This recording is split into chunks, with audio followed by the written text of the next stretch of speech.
성경 말씀 같이 보겠습니다. 마가복음 1장 14절에서 15절 말씀입니다. 마가복음 1장 14절에서 15절 말씀 같이 읽겠습니다.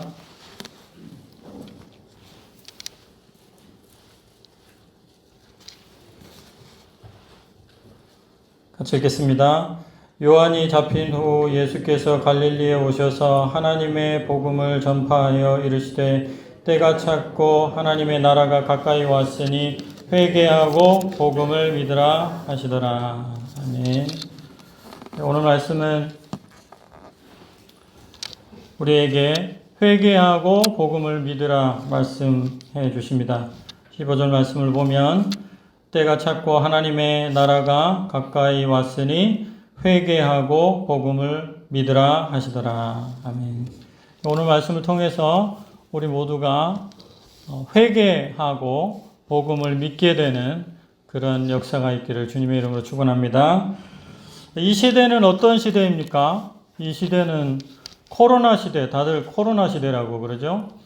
그런데 얼마 전까지만 해도 이 시대에 대해서 다르게 얘기했습니다. 이세돌 그 바둑 두시는 그 구단과 그 AI죠.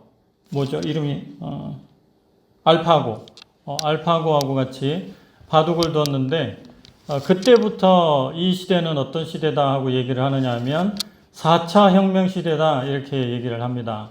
그래서 이제 시대가 완전히 그 전과는 완전히 다른 시대가 펼쳐졌다 그렇게 얘기를 하기도 합니다. 다르게 표현해서 또 지도자를 중심으로 이야기도 합니다. 시대를 얘기를 할 때요.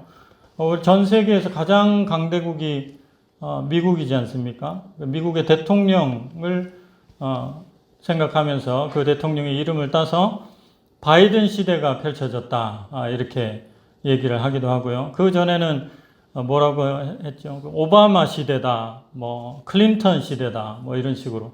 우리 한국도 한국의 역사를 보면 뭐 정치인들의 얘기를 별로 하고 싶지 않지만 그분들의 이름을 들어서 뭐 박 누구누구의 시대다, 또 뭐 문 누구누구의 시대다 이런 식으로 권력자들의 이름을 들어서 시대를 이야기를 합니다. 여러분은 이 시대를 어떤 시대라고 생각하십니까? 이 시대는 오늘 말씀을 통해서 이 시대는 예수님의 시대라 하고 예수님께서 말씀을 하고 계십니다. 15절 말씀에 보면 때가 찼고 이런 말씀이 있습니다. 때가 찼고. 때가 찼다는 말이 예수님의 시대다 이런 뜻입니다. 때가 찼고. 창세로부터 이 세상이 만들어지면서부터 메시아가 와서 공의로 다스릴 그럴 때가 올 것이다 그렇게 말씀을 하셨습니다. 굉장히 긴 역사입니다. 창세부터 예수님 오실 때까지니까 엄청나게 긴 역사 속에서 공의로 다스릴 메시아가 올 때가 있을 것이다 그렇게 말씀을 하셨는데 그 때가 왔다 그렇게 말씀을 하시는 것입니다. 그것은 바로 예수 시대가 이제 펼쳐진다, 시작되었다 그렇게 말씀을 하시는 것입니다. 2020년 전입니다. 그런데 정권이 바뀌지 않고 지금까지도 우리 주 예수 그리스도께서 이 시대를 다스리고 있는 줄 믿습니다. 안 믿으십니까? 이건 아멘을 받아야 되겠습니다. 2020년 동안 그리고 앞으로도 예수 그리스도께서 이 세상을 다스리고 있는 줄 믿습니다. 여러분, 이 예수 시대 속에서 여러분들에게 믿음이 있기를 바랍니다. 이런 시대에 우리 예수님께서 우리에게 요구하시는 것이 무엇인지 거기에 대해서 살펴보도록 하겠습니다. 왕이신 예수님께서 두 가지를 명령을 하셨습니다. 첫 번째는 회개하라는 것입니다. 15절 말씀 같이 읽겠습니다. 15절 시작. 이르시되 때가 찼고 하나님의 나라가 가까이 왔으니 복음을 믿으라 하시더라. 회개하라 말씀하셨습니다. 첫 번째입니다. 예수 그리스도께서 지금 세상을 다스리시면서 우리에게, 자기 백성에게, 온 백성에게, 믿지 않는 사람들에게도 회개하라 그렇게 명령하고 계십니다. 여러분, 어떤 아버지에게 아들이 둘이 있었습니다. 그런데 둘째 아들이요, 어차피 주실 거 유산을 주십시오. 그러면 제가 그거 가가지고 뭐라도 하겠습니다. 아버지가 아들에게 유산을 주었습니다. 그런데 멀리 가서 다 탕진해버리고 먹을 게 없어지자 그 아들이 아버지한테 돌아가야 되겠다.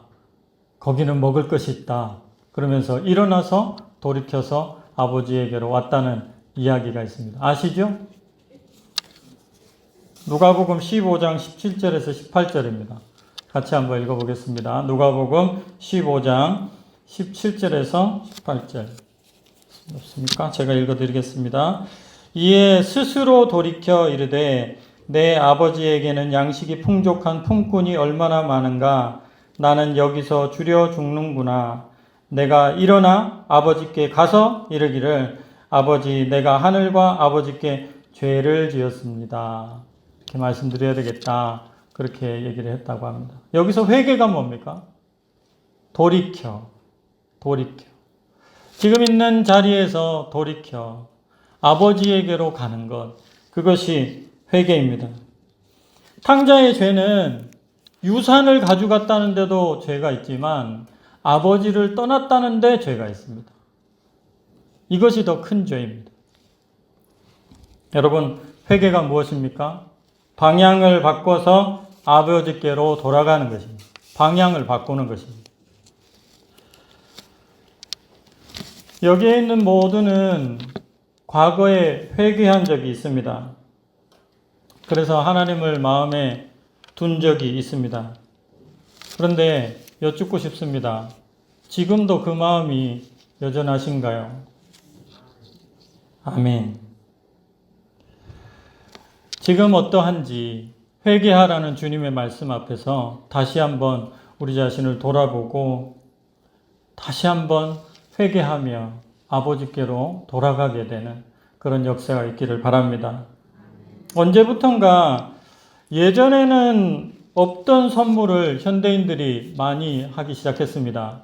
그게 어떤 선물이냐면요, 자기에게 하는 선물입니다. 이상한 광경입니다.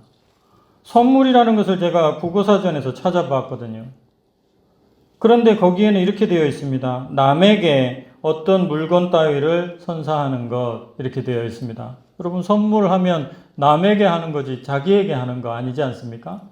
그런데 한 몇 년 전부터 유행병처럼 현대인들에게 자기에게 선물을 하기 시작합니다. 백화점에 가서 쇼핑을 하고 그것을 잘 골라가지고 자기 주소를 줬고 자기 이름을 줬고 자기한테 선물을 보내는 것입니다. 그리고 집에 돌아와서 며칠 있다가 그것을 받고 자기가 그것을 받고 좋아하는 거죠.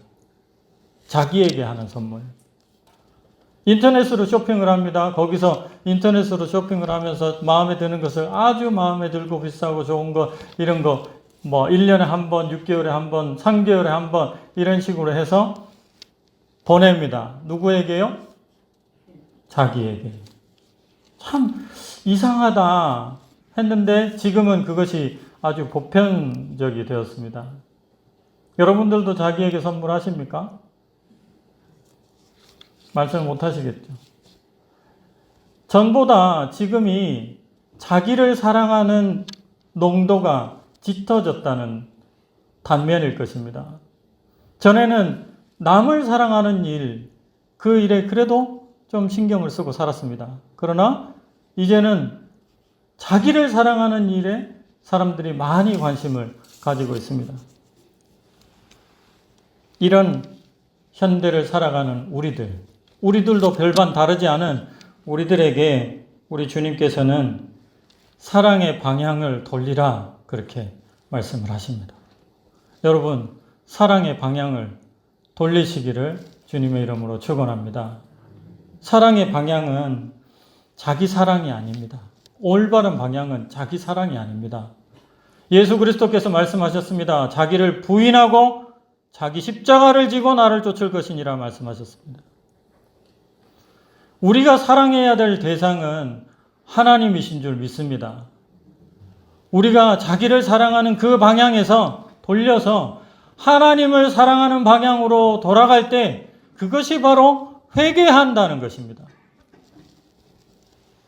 어떤 목사님이 하나님의 젓가락이라는 제목으로 시리즈 설교를 하는 것을 들은 적이 있습니다.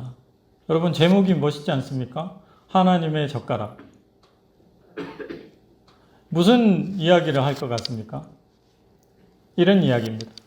우리가 아주 귀한 손님을, 아주 사랑스러운 손님을 대접을 하려고 할 때 같이 식사를 하지 않습니까? 그러고 나서 반찬들을 많이 차려놓는데 그 손님이 젓가락이 많이 가는 그걸 유심히 보게 되지 않습니까? 왜 보게 됩니까? 다음에 저분이 저걸 좋아하는구나.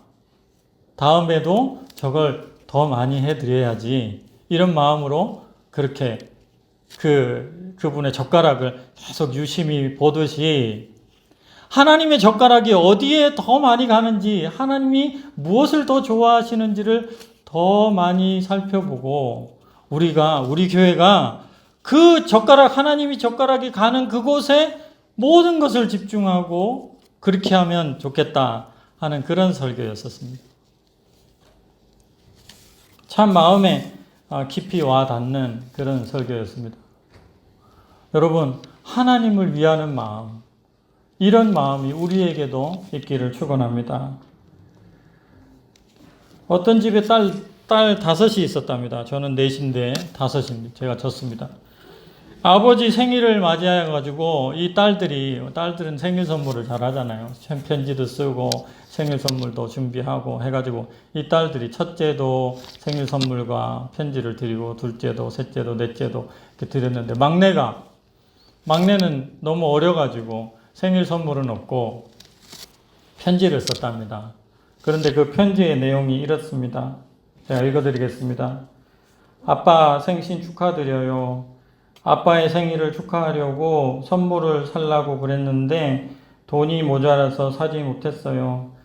양복이 4,000원이라고 해서 열심히 돈을 모았는데 3,800원밖에 못 모아서요. 아빠 죄송해요. 다음 생일에는 꼭 양복 사드릴게요. 생신 축하드리고 사랑해요. 여러분, 이게 무슨 말인지 아시겠습니까? 이 막내가 지나가다가 세탁소를 지나가는데 양복 4,000원 이렇게 써 있는 겁니다. 이걸 보고 이 막내가 한 달 전에 그걸 봤는데 아빠 생일이 이제 다가오니까 아빠 양복 사드려야 되겠다. 그래서 200원, 500원, 300원, 1,000원 이렇게 모은 겁니다. 한 달 동안. 모아가지고 다 모았는데 이 아이는 그게 드라이 클리닝 비용인 줄을 모르는 거죠. 근데 다 못 모은 거예요. 그래서 편지로 아빠 다음에는 3,800원까지 모았으니까 이제 조금 더 모아서 아빠 양복 사드릴게요. 이렇게 한 겁니다. 이 아빠가 이 편지를 받고 고마워서, 예뻐서 얼마나 울었을까요? 저도 이 편지를 보는데 눈물이 활활 나더라고요. 제가 이 편지를 3번째 보는데요. 눈물이 활활 나요. 어떻게 이렇게 고마울 수가 있을까? 어떻게 이렇게 예쁠 수가 있을까? 그런 생각이 들었습니다. 아빠를 위하는 이 마음이 얼마나 좋습니까? 여러분, 회개가 무엇입니까? 하나님을 이렇게 생각하고 하나님을 이렇게 사랑하는 방향으로 돌아가는 것, 그것이 회개인 줄 믿습니다. 여러분 다 아시는 것처럼 하나님이 자랑하시는 다윗, 그 다윗이 하나님, 제가 하나님 집을 지어 드릴게요. 그렇게 얘기를 하니까 하나님께서 나단 선지자에게 내 종 다윗에게 말하기를 이렇게 말해라, 그렇게 말씀하시면서 사무엘하 7장 5절 말씀해 주셨습니다. 사무엘하 7장 5절 읽어보겠습니다. 시작. 가서 내 종 다윗에게 말하기를 여호와께서 이와 같이 말씀하시되 내가 나를 위하여 내가 살 집을 건축하겠느냐. 아멘. 내 종 다윗에게. 저는 이 말씀을 보면서요, 하나님의 마음이 정말 좋으셨구나, 그런 생각이 들었습니다. 나단 선지자에게 마치 자랑하고 있는 것 같은 느낌이 들었어요. 여러분들은 그렇지 않으세요? 내 종 다윗이 나 위해서 집 지어주겠단다. 자식 자랑할 때 우리 아들이 말이야, 직장에 되더니만 세상에 월급을 통째로 나한테 준다 하더라. 준 건 아니고 준다 하더라. 사람들한테 자랑할 때 그렇게 자랑하지 않습니까? 하나님께서 다윗을 두고 그렇게 자랑하시는 것 같습니다. 나다나, 다윗이, 내 종 다윗이 나 위하여 집 지어준단다. 저는 여기다가 형광펜으로 내가 나를 위하여라는 곳에다가 형광펜으로 진하게 그어놨습니다. 이것이 회개 아닐까 싶습니다. 여러분, 회개가 무엇입니까? 이 마음 가지는 거 아니겠습니까? 나를 위하여 살던 것을 이제 그만두고 이제는 하나님을 위하여 좀 살겠다. 하나님께 좀, 하나님 집 지어드리면서 좀 살겠다. 그것이 하나님이 기뻐 받으시는 회개인 줄로 믿습니다. 사랑하는 여러분, 자기 사랑에서 하나님을 사랑하고 위하는 마음으로 늘 살게 되시기를 주님의 이름으로 축원합니다. 두 번째, 이 왕이신 예수님께서 우리에게 요구하시는 것은 복음을 믿으라는 것입니다. 무엇이요? 복음을 믿으라. 여러분, 복음이 무엇입니까? 복음이 무엇입니까? 우리가 너무 큰 것을 얘기할 때는 얘기를 하기가 좀 어렵습니다. 복음은 그 덩치가 너무 큽니다. 구약과 신약을 다 합치면 복음입니다. 그러면 그 중에서 복음이 무엇이냐고 딱 물었을 때 답이라고 얘기할 수 있는 것을 찾아내기가 너무 어렵습니다. 이것도 복음이고 저것도 복음이고 저것도 복음이고 이것도 복음이고 너무 얘기할 게 많아서 이 복음에 대해서 한마디로 정의하기가 너무 어렵습니다. 저도 하도 복음을 설교해야 된다는 얘기를 많이 들어가지고 도대체 복음이 무엇인지 너무 궁금해가지고 복음이란 무엇인가라는 책을 사다 드린 적이 있습니다. 보았습니다. 너무 많아요. 복음, 이것도 복음이고 저것도 복음이고 이것도 복음이고 300페이지, 400페이지, 200페이지 되는 그러한 책을 채우고도 다 못 채우는 것이 복음입니다. 그런데요, 이 복음을 채울 수 있는 단어가 한 가지 있습니다. 그것은 무엇이냐면 예수입니다. 아멘이십니까? 예수님은 이 복음을 다 담을 수 있는 크신 분이십니다. 우리가 복음이라는 것을 복음을 전한다 이럴 때 여러분 우리가 복음을 전한다 할 때 뭘 전한다는 얘기입니까? 예수님을 전한다는 뜻입니다. 우리가 복음을 들으라 얘기를 할 때 무엇을 들으라는 얘기입니까? 예수님을 들으라는 얘기입니다. 복음을 믿으라 할 때 무엇을 믿으라는 얘기입니까? 예수님을 믿으라는 얘기입니다. 복음의 사람이라고 얘기할 때 그 사람은 어떤 사람을 얘기합니까? 예수의 사람, 예수의 종, 그 사람을 복음의 사람이라고 합니다. 예수님께 순종하라는 말이 복음에 순종하라는 말입니다. 복음을 의지하라 그렇게 얘기할 때 무엇을 의지하라는 말입니까? 예수님을 의지하라는 말입니다. 예수님이 복음인 줄 믿습니다. 왕이신 예수님 우리에게 복음을 믿으라 그렇게 말씀하셨습니다. 즉 다른 말로 하면 예수님을 믿으라, 나를 믿으라 이렇게 말씀하신 것입니다. 우리가 예수님에 대해서 믿을 것이 많지만 오늘은 제가 세 가지만 말씀드리겠습니다. 첫째는 예수님이 이 지상세계를 다스리고 있는 분임을 믿어야 할 줄로 믿습니다. 이 지상세계 15절 말씀을 보십시오. 15절 말씀에 보면 이르시되 때가 찼고 하나님의 나라가 가까이 왔으니 회개하고 복음을 믿으라 하시더라. 이 말씀 중에서 하나님의 나라가 가까이 왔다 이렇게 말씀하셨습니다. 하나님의 나라가 가까이 왔다 하니까 이제 가까이 이제 아직 오지는 않았는데 가까이 온 것처럼 여겨지지만 이 말씀은 하나님의 나라가 시작이 되었고 완성될 날이 가까이 왔다는 뜻입니다. 이미 하나님의 나라가 예수 그리스도가 오심으로 인하여 예수 그리스도의 통치로 하나님의 나라가 시작이 되었습니다. 그리고 진행이 되고 있습니다. 2000년이 넘게 지금 진행이 되어 있고 그리고 이제 곧 완성이 될 것입니다. 예수 그리스도께서 오시는 그날 하나님의 나라가 완성될 줄로 믿습니다. 그런데 그 나라를 다스리고 지금 현재 다스리고 계시는 분이 누구십니까? 예수 그리스도 그분이십니다. 코로나가 이 세상을 다스리는 것이 아니라 예수 그리스도 그분이 이 지상에 모든 것을 다스리고 있다는 것을 우리가 믿을 수 있기를 바랍니다. 예수 그리스도께서 귀신 들린 사람을 고쳐주시고 하신 말씀이 있습니다. 마태복음 12장 28절 같이 읽겠습니다. 시작.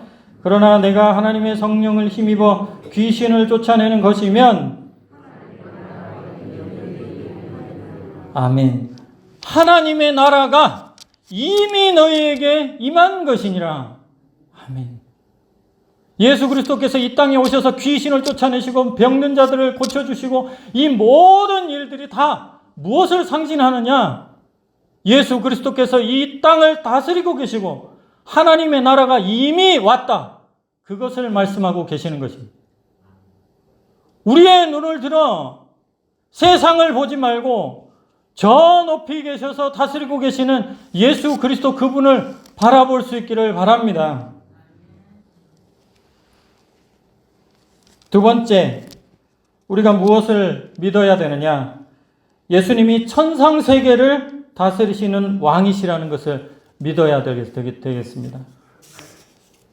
예수님께서 승천하시기 전에 제자들에게 뭐라고 말씀하셨습니까? 하늘과 땅의 모든 권세를 내가 받았다. 마태복음 28장 18절에서 20절 말씀 같이 읽겠습니다. 시작. 예수께서 나와 말씀하여 이르시되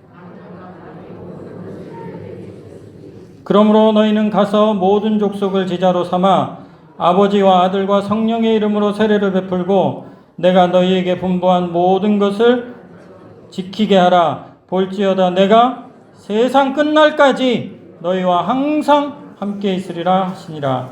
아멘. 하늘과 땅의 모든 권세를 예수 그리스도께서 가지셨다고 그렇게 분명히 말씀하셨습니다. 이 세상, 지금 우리가 살고 있는 이 세상뿐만 아니라 저 세상의 주인도 예수 그리스도이심을 우리가 믿어야 될 줄로 믿습니다. 그분을 붙들고 천국에 입성하게 되는 것입니다. 다른 어떤 것이 아니라 그분의 손을 붙들고 그분에게 안겨서 들어가는 것입니다. 세 번째로 예수 그리스도를 믿어야 되는데 그 예수님이 바로 하늘과 땅의 모든 권세를 가지신 그 예수님이 바로 나를 위하시는 선하신 나의 목자이심을 믿어야 될 줄로 믿습니다. 요한복음 10장 14절에서 15절 말씀 읽겠습니다. 시작. 나는 선한 목자라 아버지께서 나를 아시고 내가 아버지를 아는 것 같으니 나는 양을 위하여 목숨을 버리노라. 아멘. 여러분 예수님을 아십니까? 어떻게 확인할 수 있습니까? 그렇게 고백하는 것이 예수 그리스도를 아는 것입니다. 예수 그리스도를 모르면 그 고백이 나오지 않습니다.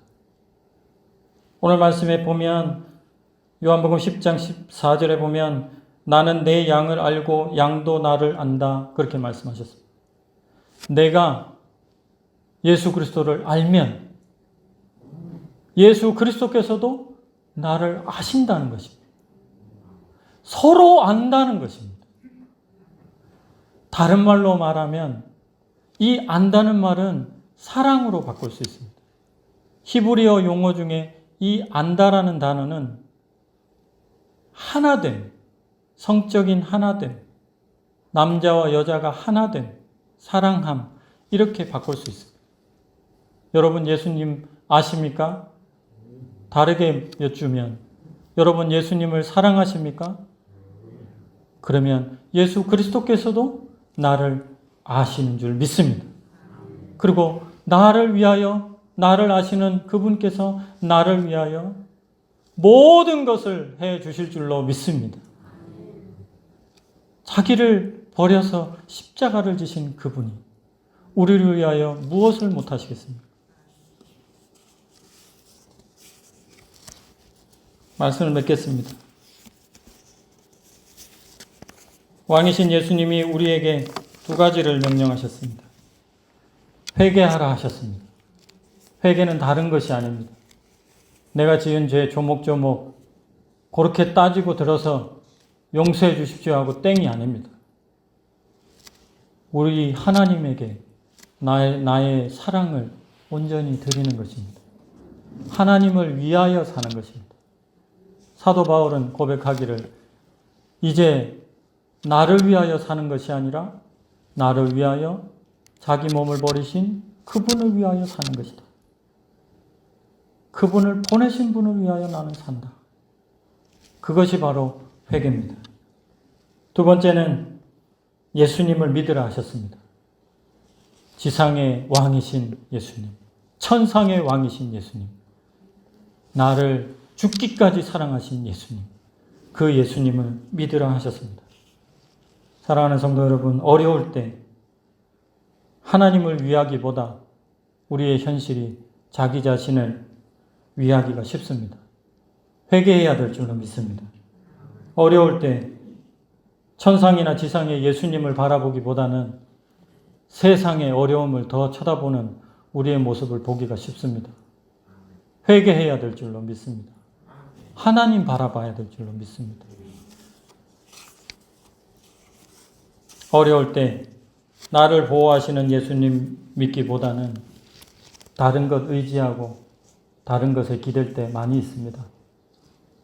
회개하고 나를 위하시는 그분을 정말로 믿는 저와 여러분 되실 수 있기를 바랍니다.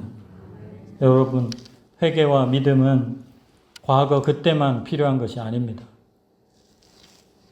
오늘도 내일도 계속해서 회개가 필요하고 믿음이 필요합니다. 오직 하나님을 위하는 삶 사시기를 주님의 이름으로 축복합니다. 언제나 예수님을 믿는 삶 사시기를 주님의 이름으로 축복합니다. 기도하겠습니다. 하나님 아버지 감사합니다. 세상 사람들이 떠드는 것에 귀 기울이다가 이 세상의 왕이신 예수 그리스도를 놓치고 살 때가 많았음을 고백합니다. 하나님을 위하기보다는 자기 자신을 위하고 하나님을 위하기보다는 자기의 야망을 쫓아서 살았던 것을 회개합니다. 하나님 아버지 용서하여 주시고 살기 위하여 살지 않게 하시고 주를 위하여 죽기 위하여 사는 저희들 되게 하여 주시옵소서. 천상과 지상의 왕이신 그분을 바라보게 하시고 어려울 때일수록 나를 위하여 모든 것을 하신 그분을 바라보고 믿고 담대하게 이 세상을 살아가는 저와 우리 성도님들 다 되게 하여 주시옵소서. 이 모든 말씀 예수님의 이름으로 기도 올립니다. 아멘.